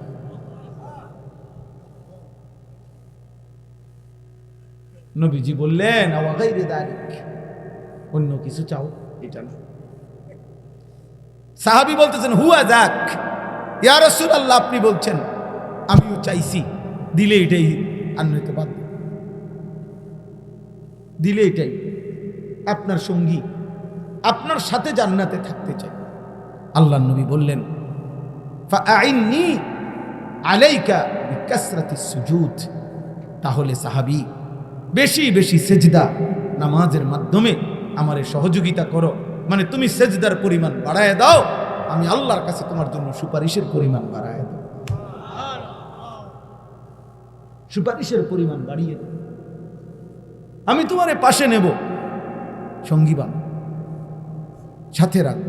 তাহলে সাহাবাই কেরামের দিলের তামান্না ছিল নবীজি সাল্লাল্লাহু আলাইহি সাল্লামের সঙ্গী হবে, সঙ্গী হবে। কোরআনুল কারীমের মধ্যে আল্লাহ বলছেন, এক সাহাবী জিজ্ঞেস করছে, তাফসিরে আছে, ইয়া রাসূলুল্লাহ, আপনাকে তো এখন দুনিয়ায় যখনই মনে পড়ে তখনই আপনাকে আইসা দেখি, দেখলে কলিজা ঠান্ডা হয়, আপনার পবিত্র চেহারা মুবারক দেখলে দিল শান্ত হয়, কিন্তু ইয়া রাসূলুল্লাহ কথাটা শোনেন। সাহাবী বলতেছি, ইয়া রাসূলুল্লাহ, আখিরাতে যদি আল্লাহ আমারে জান্নাতও দেয়, কিন্তু আমার তো একটা পেরেশানি আছে। কি জান্নাত দিলে আবার পেরেশানি কি? পেরেশানিটা হইল জান্নাতও যদি আল্লাহ আমাকে দেয়, কিন্তু আপনাকেও তো আল্লাহ জান্নাত দিবে, কিন্তু আপনি তো আমনে, আমি তো আমি, আমনে তো আমনেই আল্লাহর মাহবুব, আর আমি তো সাধারণ সাহাবী, তো আপনারে তো আল্লাহ তাআলা কোটি কোটি গুণ ঊর্ধ্বের জান্নাত দিবে, আর আমারে কোনহান দিয়ে জানি কোনহান দিয়ে কোন রুম দেয়। সুবহানাল্লাহ। সাহাবী বলতেছেন, ইয়া রাসূলুল্লাহ, ওই সময় যদি আমনের কথা আমার মনে পড়ে, আমি আপনারে দেখতে যাবো কেমন, আপনারে কই রাখবো, কদ্দুর কই জানে। আল্লাহ তাআলা তখন আয়াত নাজিল করে বলছে, বন্ধু বলে দেন, ওমান ইউতিইল্লাহ ওয়ার রাসূল ফাউলাইকা আল্লাযীনা আনআমা আল্লাহু আলাইহিম মিনান নাবিয়্যিন ওয়াস সিদ্দীকিন ওয়াশ শুহাদা ওয়াস সালিহিন। সুবহানাল্লাহ। যে আল্লাহ এবং রাসূলের আনুগত্য করবে এমন প্রত্যেককে আমি সমস্ত নবীগণের সাথেই রাখবো, সিদ্দিকদের সাথেই রাখবো, শহীদদের সাথেই রাখবো, আমার প্রিয় বান্দাদের সাথেই রাখবো, সাথেই রাখবো। তাইলে 100 কোটি না লক্ষ কোটি মানুষও নবী সাল্লাল্লাহু আলাইহি সাল্লামকে এক নজরে দেখবে, একসাথে পাশেই দেখবে, এটা আল্লাহর পক্ষে ব্যবস্থা করা সম্ভব? কথা বলে না তো? আপনি কিডা? আমরা দেশের বিল্ডিং মনে করছেন? এটাকে মানুষের বিল্ডিং মনে করছেন? আল্লাহ তাআলা যদি পৃথিবীর প্রথম মানুষ থেকে নিয়ে ইসরাফিলের ফু পর্যন্ত সবাইকে যদি আল্লাহ ইচ্ছা করে যে সবাই এক নজরে 24 ঘন্টা নবীকে দেখবে, এমন ভাবে সেটিং করতে জান্নাতে আল্লাহর পক্ষে সম্ভব? সম্ভব। এই জন্য আল্লাহ বলছে, বন্ধু পরে বলেন আল্লাহ আল্লাহ রসুলের আনুগত্য ঠিক রাখতে, ঈমান ঠিক রাখতে, আমল ঠিক রাখতে, সুন্নাত ঠিক রাখতে আমি ওয়াদা দিলাম নবীর পাশেই থাকতে দেব, সিদ্দিকের পাশেই থাকতে দেব, শহীদের পাশেই থাকতে দেব, আউলিয়াদের পাশেই থাকতে দেব। ফাউলাইকাল্লাযীনা আনআমাল্লাহু আলাইহিম মিনান নাবিয়্যিনা ওয়াস সিদ্দীকিনা ওয়াশ শুহাদাই ওয়াস সালিহিন ওয়া হাসুনা উলাইকা রাফীকা। আল্লাহ বলেন, ভাবেন তো বন্ধু, যেই মুমিন সেদিন নবী, সিদ্দিক, শহীদ এবং আউলিয়াদেরকে পাশে পাবে, তারা তার জন্য কত না উত্তম বন্ধু হবে, কত না উত্তম বন্ধু হবে, কত না মজাদার বন্ধু হবে। সুবহানাল্লাহ। এজন্য ছেলেরা, আমরাও বেকুব না, আমরা 2-4 কলম পড়ালেখা করছি, তোমরা আমগরে বেউকুফ মনে করো না, নামাজি বেকুব না, হালাল খায় যে বেকুব না রে আব্বা, বরং প্রত্যেক পাপী, খোদার কসম আল্লাহর কোরআন বলছে, প্রত্যেক পাপী জাহেল, মূর্খ, প্রত্যেক পাপী গাফেল, প্রত্যেক পাপী লা ইয়াকিলুন, আকল নাই, লা ইয়াফকাহুন, বুঝ নাই, লা ইয়ালামুন, জ্ঞান নাই, কোনো বিবেক নাই, বুদ্ধি নাই, বেঈমান আল্লাহ বলছে, নাফরমানকে আল্লাহ বলছে জানোয়ার, জানোয়ার, জানোয়ার। উলাইকা কাল আনআম। যার দিল আল্লাহকে নিয়ে ভাবে না, যার কান আল্লাহর কথা শুনে না, যার চোখ আল্লাহর আয়াত দেখে না, খোদার কসম আল্লাহ বলছে উলাইকা কাল আনআম, ওইগুলা জানোয়ারের মতো। ওইগুলা কিসের মতো? জানোয়ারের মতো, জানোয়ারের মতো, বেনামাজি জানোয়ারের মতো, বেহায়া হারামখোর জানোয়ারের মতো। যার কাছে জীবন মানে হলো বাত্তরকারি আর পেশাব পায়খানা, যার কাছে জীবন মানে হলো কিছুক্ষণ রোজগার, কিছুক্ষণ উপভোগ, এক বেলা কামাই করে, আরেক বেলা উপভোগ করে, কতক্ষণ বিড়ি খায়, কতক্ষণ টেলিভিশনে নাচ গান দেখে, কতক্ষণ স্ত্রীর সাথে সময় কাটায়, হ্যাঁ, কিসের আল্লাহ, কিসের রাসূল, কিসের নামাজ, কিসের সেজদা, কোরআন কি, আল্লাহ কি, রসুল কি, ইসলাম কি, হেতের এত কথার দরকারি, খায় আর বাথরুমে যায়, সব রুমে অ্যাটাচড বাথরুম না, এখন সিস্টেম করে দিছে 4টা রুম, 4টার লগেই বাথরুম, খাইবি আর বাথরুমে যাবে, বুঝেন না?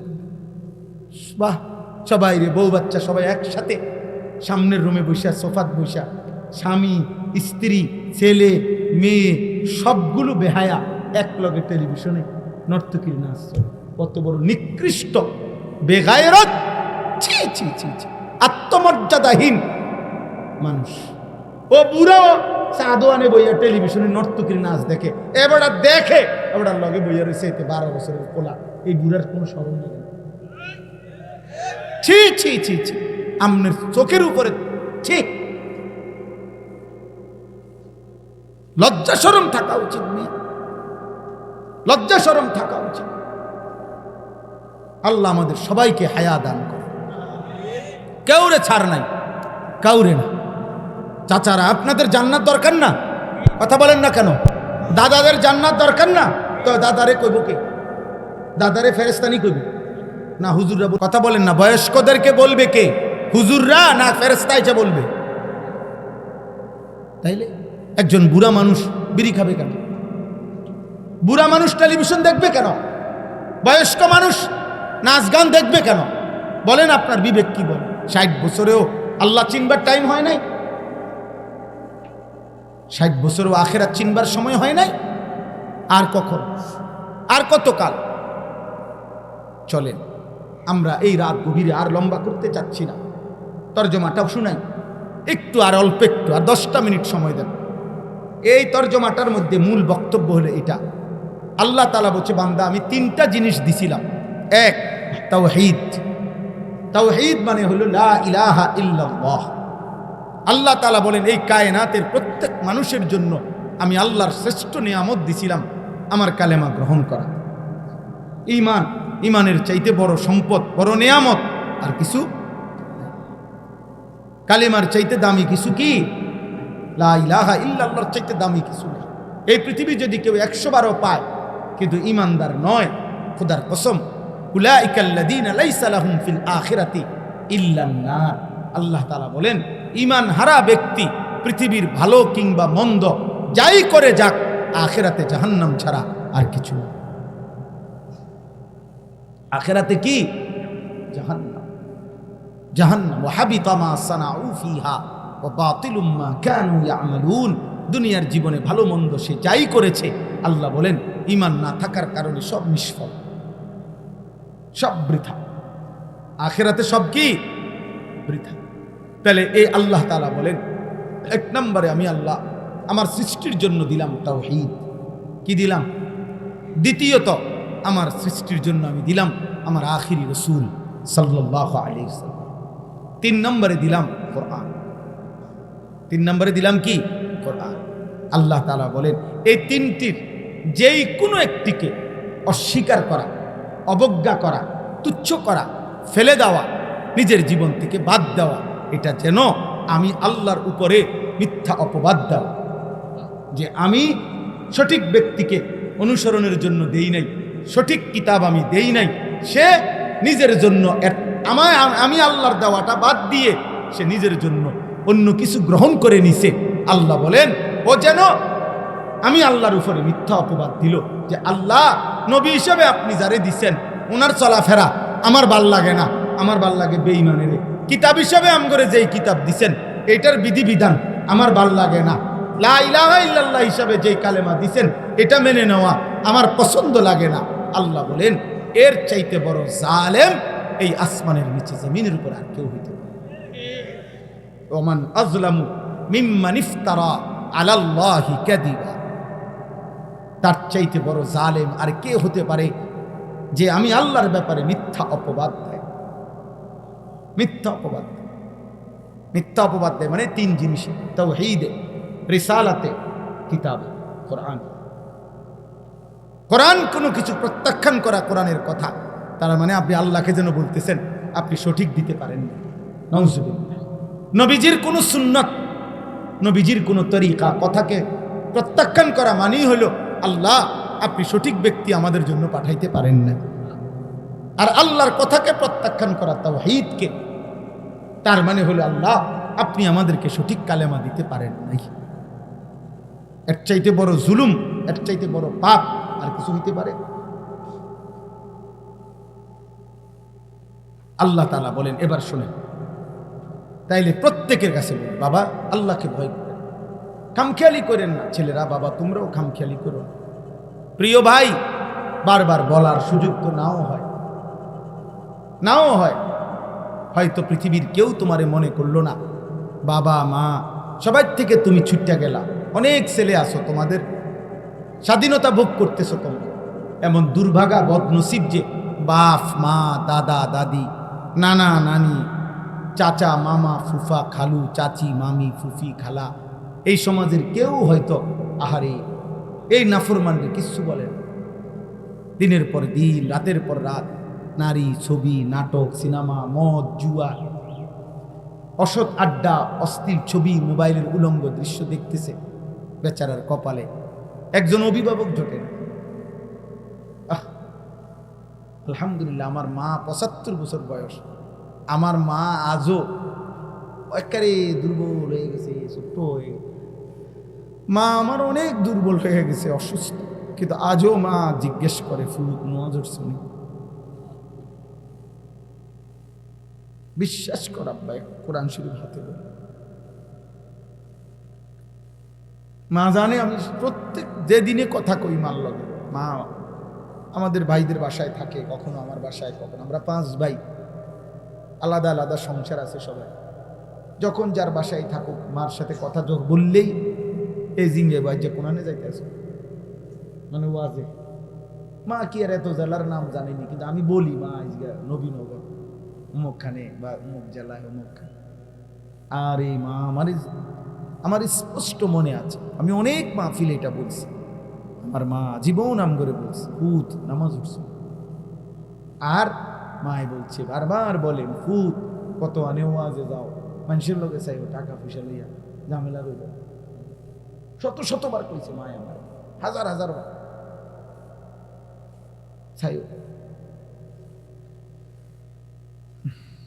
আল্লাহ আমার মা মাফ করে দেন, আল্লাহ সবার মাকে মাফ করে।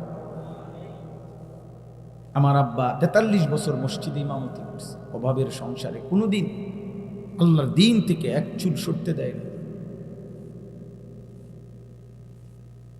খুব মায়া লাগে আমার কাছে এটা যে 365 দিনে এক বছরে একদিনও ফজরের নামাজ পড়ে নাই, পরে কেউ উঠাইল না। কিরে ভাই, এটা কেমন বদনসিব, এই কেমন কপাল নিয়ে পৃথিবীতে আইল যে একটা বছর চলে যাইতেছে, এভাবে রাত হইতেছে, ভোর হইতেছে, সকাল হইতেছে, শনিবার রবিবার, রবিবার সোমবার, একটা সপ্তাহ তার জীবন থেকে চলে যাচ্ছে। হাই হাই নাফরমানে একদিনও আল্লাহরে ফজরের নামাজে একটা সেজদা দেয়।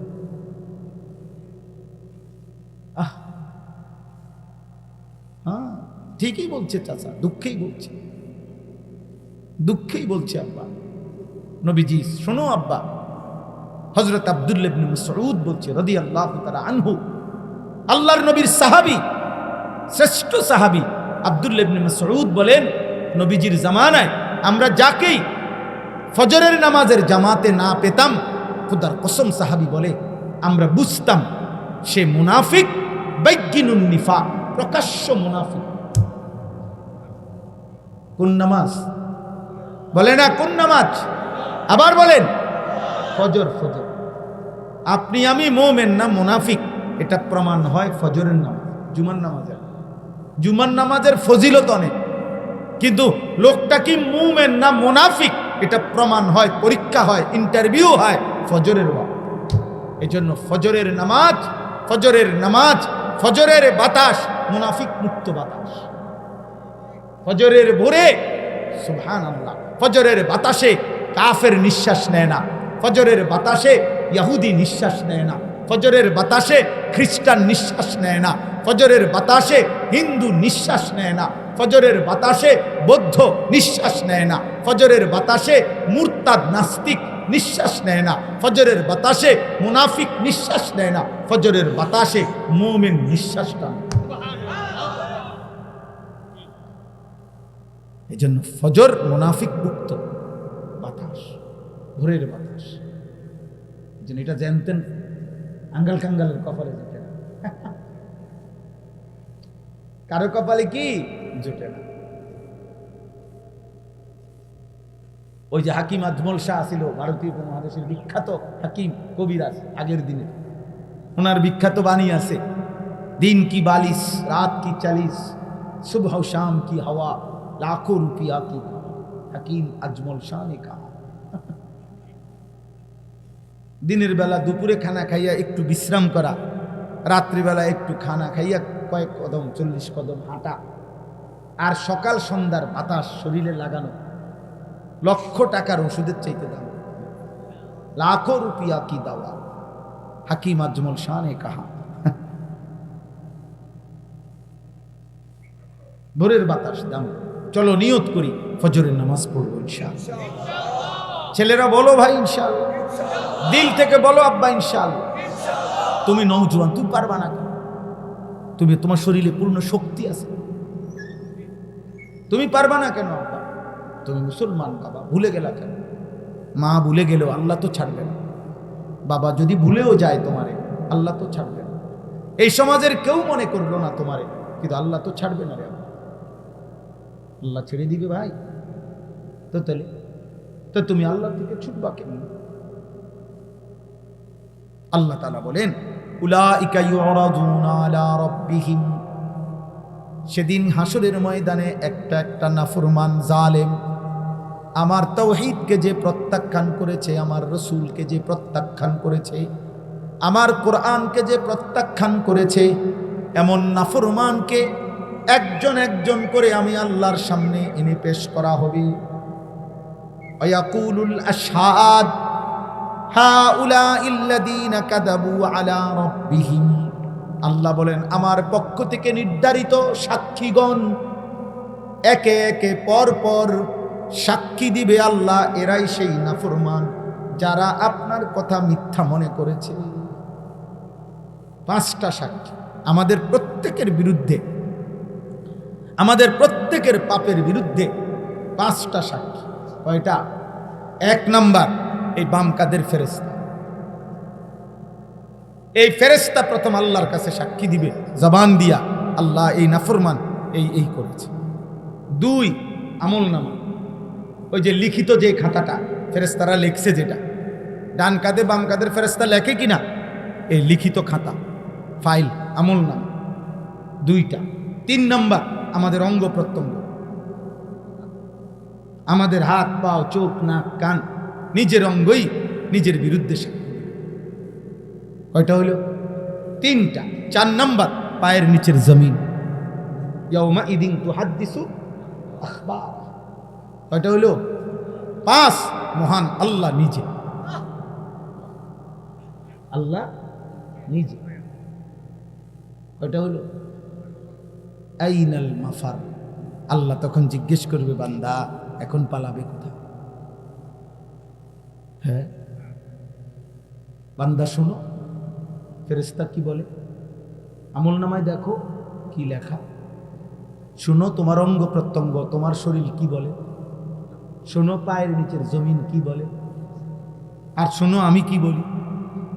ওয়ায়াকুলুল আশহাদ হাউলাইল্লাযীনা কাযাবু আলা রাব্বিহিম, সবগুলো সাক্ষ্য বলবে আল্লাহ এই সেই নাফরমান যে আপনার কথাকে মিথ্যা মনে করেছে।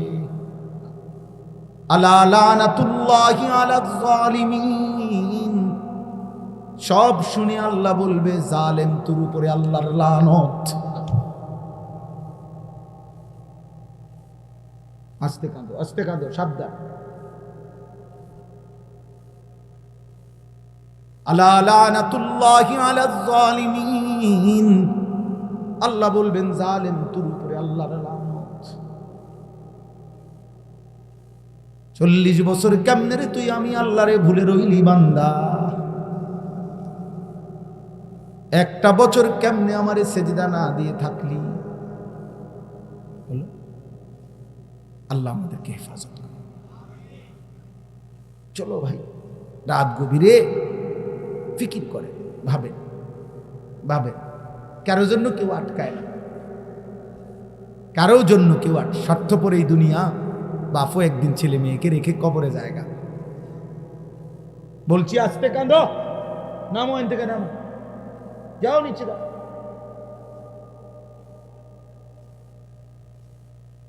তাইলে এই স্বার্থপর দুনিয়া একদিন বাপও সন্তানকে রেখে চলে যায়, মাও রেখে চলে যায়। এই দুনিয়া, এটাই আব্বা দুনিয়া। দুনিয়া কারো জন্য কেউ আটকাবে না, কিন্তু আল্লাহর সামনের থেকে দৌড় দিবা কেমন?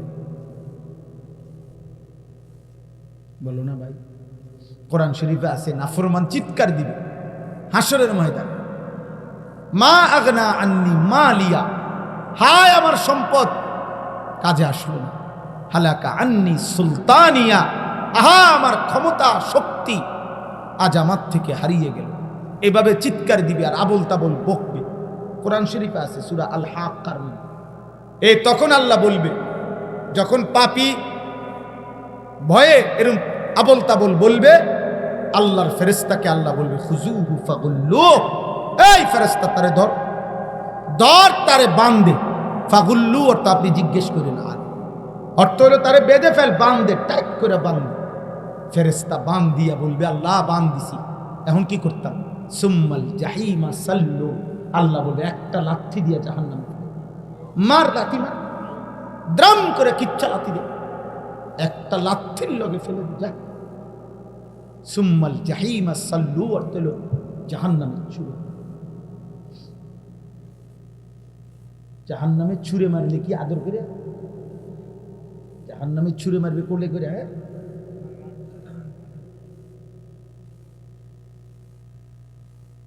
খুজুহু ফাগুল্লু সুম্মাল জাহিমা সাল্লু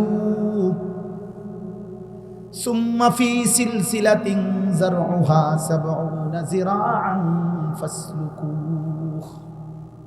জাহান্নামে যখন ফেলে দিবে আল্লাহ, তখন জাহান্নামের ভিতরে যেই ফেরেশতা ওদেরকে বলবে ৭০ হাত লম্বা, ৭০ যিরাআ, ৭০ হাত লম্বা আগুনের শিকল দিয়ে বেঈমান রে গলার মধ্যে বাইধা কিংবা হাতের মধ্যে বাইধা কুত্তারে যেমনে ঘুরায়, ফাসলুকুহু কুত্তার মতো বাকি জাহান্নামীদের সামনে ঘুরায়া ঘুরায়া তার পাপটা কি সেটা বলে দে। এইটা আপনি ফুইরা দেখি, ফাসলুকুহু অর্থ হলো তারে ঘুরা, ৭০ হাত লম্বা শিকল দিয়া বাইন্দা তারে ঘুরা, বাকি জাহান্নামীদের কাছে বলে দে যে এই জাহান্নামী, এটা সুদখোর, এটা ঘুষখোর, এটা মূর্তি পূজা, এটা মুশরিক, এটা বেঈমান, এটা জুয়ারি, এটা নেশাখোর।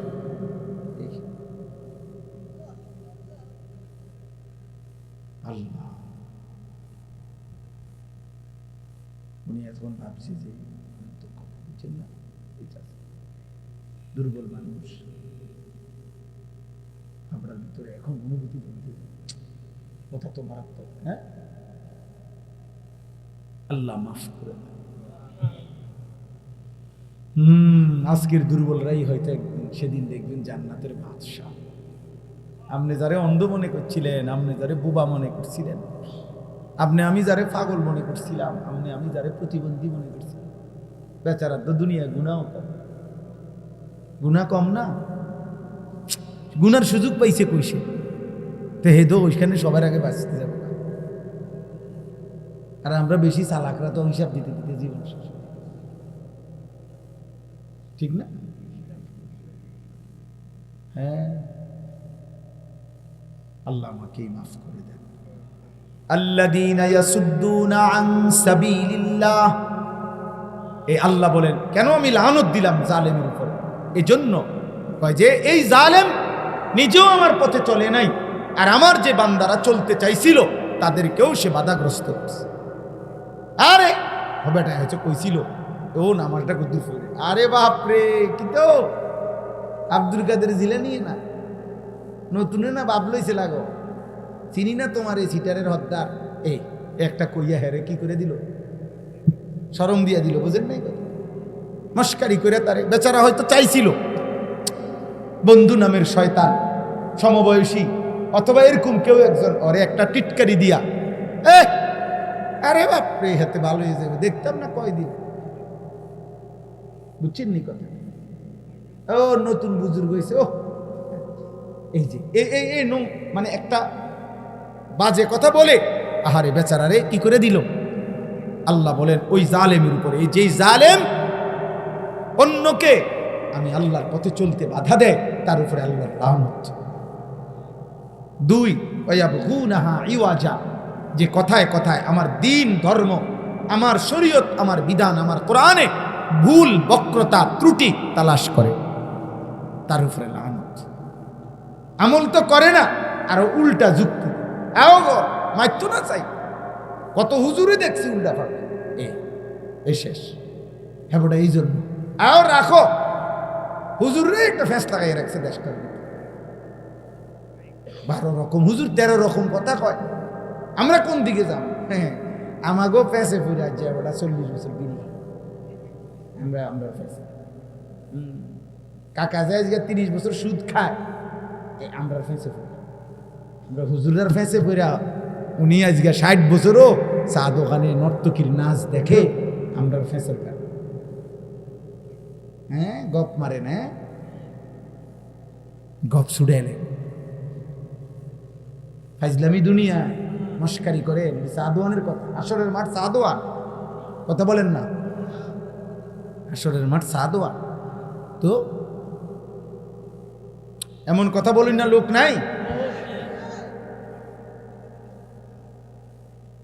বুঝছেন? আশ্চর্য কথা। আপনি মনেই করেন ওয়ালাউ ফারজান, আমি মেনে নিলাম কোনো একজন হুজুরের কোনো ত্রুটি আছে, 100 বার হতেই পারে, এটা দুনিয়া, এটা জান্নাত না, কথা বুঝছেন না। কিন্তু মনে করেন আমার চোখের সামনের ব্যক্তি আগুনেই পড়ে গেল, তো এরপরে আর আমি থেকে লাভ কি? আমিও আগুনে পড়ে যাই, কথা বলেন না। তো ধরে নেন একেবারে বাস্তব প্রকাশ্য 100 সত্য যে এই হুজুরটা একটা ভুলের মধ্যেই আছে, তারপরও আপনি বুঝতেছেন এটা ভুল, আপনি বুঝতেছেন এটা হুজুরের পাপ, আপনি বুঝতেছেন এটা হুজুরের অপরাধ, তো তারপরেও কি আপনি এটা করবেন? তো তাহলে এই যুক্তি দেখাইলে লাভ হইব কোনো? হুজুরের বিচার তো আল্লাহ করবে, আপনার বিচারও তো আল্লাহ করবে, কথা বলেন না। কোন হুজুর হাসরের মাঠে দাঁড়াইতে হবে না, হুজুরের কোনো বিচার আসার নাই, হুজুরের আমল নামা নাই। তো তাহলে আপনি এই কথা বলিয়া কি বুঝাইতে চাইছেন? আপনি নিজের অবৈধ কাজ, নিজের গুনাহকে বৈধতা দিতে চাচ্ছেন। অন্য কেউ 100 না 100 কোটি মানুষও যদি পাপ করে, এই বলে কি আপনার পাপও বৈধ হয়ে গেল? আল্লাহ আমাদেরকে বুঝ দান করে। অতএব খামখেয়ালি করা যাবে, আখেরাত নিয়ে খামখেয়ালি না, আখেরাত নিয়ে খামখেয়ালি না। সবাই ভুলে যাক, আমি ভুলা যাবে না। আমার বউ বাচ্চা জি ফুত গোটা দুনিয়া আল্লাহর নাফরমানি করুক, আমি কারোর লগে পারলাম না বলতেছি, কিন্তু ফিরাইতে পারলাম না, তবুও আমি বলা দরকার বলবো, কিন্তু আমি আমার নিজেকে ভুলা যাবে না। ও 10 জনের যে গতি, আমারও সেই গতি, কিতা মানে 10 জনের যে জাহান্নাম, আমারও সেই জাহান্নাম। তো এটা নিয়ে কথা, সবখানি বুঝি সব কথা লাগাই দিল। অহুম বিল আখিরাতি হুম কাফিরুন, এই শেষ কথা হইল।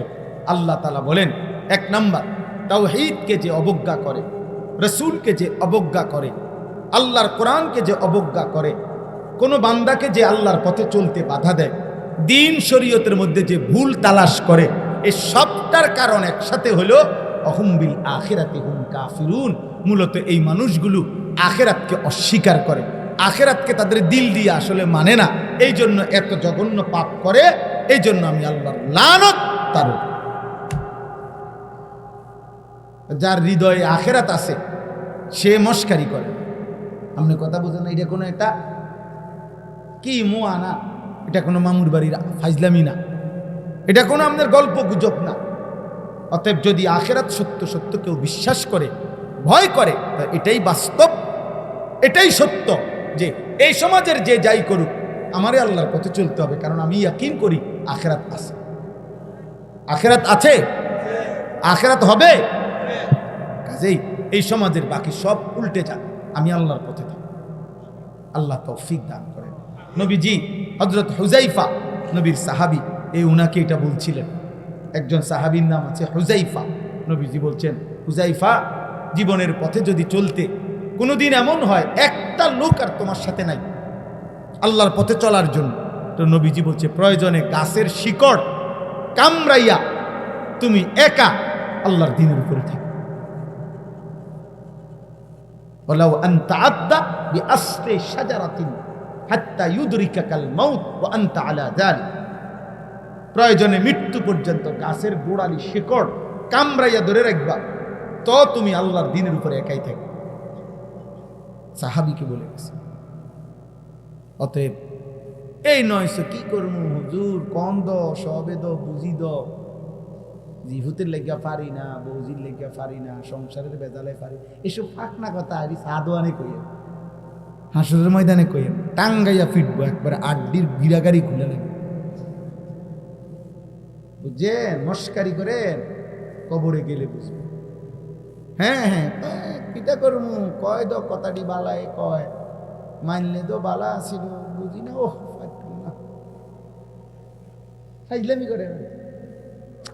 আখেরাতটা নিয়ে কি করতেছেন আপনি? মস্কারি করতে আছেন না, ফাইজলামি করেন, কারে কর?